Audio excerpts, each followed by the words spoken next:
एक 15 साल का राजू नाम का गरीब लड़का था। उसके माता पिता एक एक्सीडेंट में मारे गए थे। अब वो ज़िंदगी जीने के लिए अखबार बेचा करता था और साथ में पढ़ाई भी करता था। एक दिन वो एक घर में अखबार देने गया था। उस घर में दो बूढ़े अंकल आंटी रहा करते थे। उसने अखबार आंटी को दिया। आंटी ने उसे देख के कहा, बेटा तुम्हारा नाम क्या है?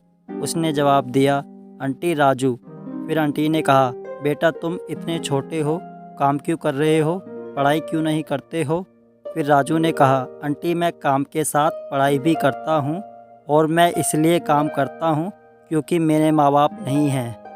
ये सुन के आंटी के आँख में आंसू आ गए और थोड़ी देर में आंटी ने आंसू पोंछे और कहने लगी, बेटा तुम बहुत बहादुर हो, देखना आगे जाकर तुम बहुत बड़े इंसान बनोगे। उसके बाद आंटी ने राजू से पूछा, बेटा तुमने कुछ खाया पिया है या नहीं?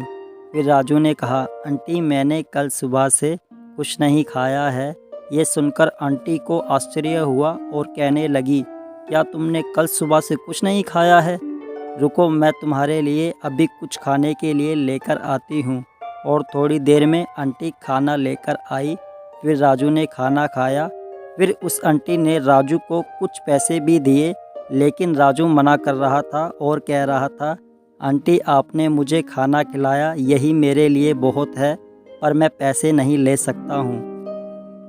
फिर आंटी ने राजू को समझाया और कहा, बेटा अगर कोई बड़ा प्यार से कुछ दे तो रख लेना चाहिए। और दूसरी बात, आज मैं तुम्हारी मदद कर रही हूँ और जब तुम बड़े हो जाओ तुम किसी और की मदद कर देना। और बेटा इंसान को दूसरे इंसान की मदद करनी ही चाहिए, ये हमारे संस्कार हमें सिखाते हैं। राजू ने कहा, ठीक है आंटी जी। फिर वो वहाँ से चला गया। अब राजू खूब मन लगाकर पढ़ाई करता और वक्त ऐसे ही आगे बढ़ता जा रहा था। अब राजू पढ़ लिख कर एक बहुत बड़ा डॉक्टर बन गया था। उधर आंटी जी अब काफ़ी बूढ़ी हो गई थी और उनके हस्बैंड की डेथ हो गई थी। अब आंटी को कम भी दिखने लगा था। एक दिन वो रास्ते से गुजर रही थी। सामने से एक गाड़ी वाला आ रहा था। गाड़ी काफ़ी दूर थी, इस वजह से उन्हें सही से दिख नहीं रही थी। गाड़ी वाले ने बड़ी मुश्किलों से गाड़ी को रोका, पर आंटी को हल्की सी गाड़ी लग गई और वो नीचे गिर गई। उसके बाद गाड़ी वाला नीचे उतरा और आंटी को उठाकर अपने साथ हॉस्पिटल ले गया। हॉस्पिटल में आंटी का काफ़ी देर इलाज चला। उसके बाद जब आंटी को होश आया, फिर डॉक्टर ने उनसे पूछा, अब आपको कैसा लग रहा है? आंटी ने कहा, मैं तो ठीक हूँ बेटा, पर मैं यहाँ कैसे आई?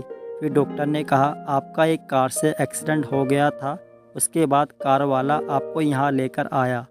उसके बाद आंटी ने डॉक्टर से कहा, बेटा आपने मेरा इलाज तो कर दिया, पर आपकी फ़ीस देने के लिए मेरे पास पैसे नहीं हैं। डॉक्टर ने मुस्कुराकर जवाब दिया और कहा, आंटी लगता है आपने मुझे पहचाना नहीं। मैं राजू हूँ, वो छोटा बच्चा जिसकी आपने मदद की थी और कहा था तुम बड़े होकर एक बहुत बड़े आदमी बनोगे। और आज मैं एक डॉक्टर हूँ। और आंटी आपसे मैं कैसे पैसे ले सकता हूँ? आपने मुझे एक बात सिखाई थी और वो मुझे आज भी याद है। आपने कहा था एक इंसान को दूसरे इंसान की मदद करनी ही चाहिए। फिर आंटी ने कहा, आज मैं बहुत खुश हूँ तुम्हें डॉक्टर बनते हुए देखकर। फिर राजू ने कहा, अब आप मेरे साथ ही रहोगे और आप मना मत करना। आंटी ने कहा, ठीक है बेटा। दोस्तों, इस छोटी सी कहानी से हम ये सीखते हैं कि अगर हम लोगों की मदद करते हैं, उनका भला करते हैं, बदले में हमें वही मिलेगा। जैसे हम कांटे का पेड़ लगाएंगे तो हमें कांटे ही मिलेंगे, और हम फल का पेड़ लगाएंगे तो हमें फल ही मिलेंगे। और हमारे कर्म ही तय करते हैं हमारा भविष्य कैसा होगा। अगर आपने इस कहानी से कुछ सीखा है और ये कहानी आपको अच्छी लगी है तो वीडियो को लाइक कर देना और चैनल को सब्सक्राइब। धन्यवाद।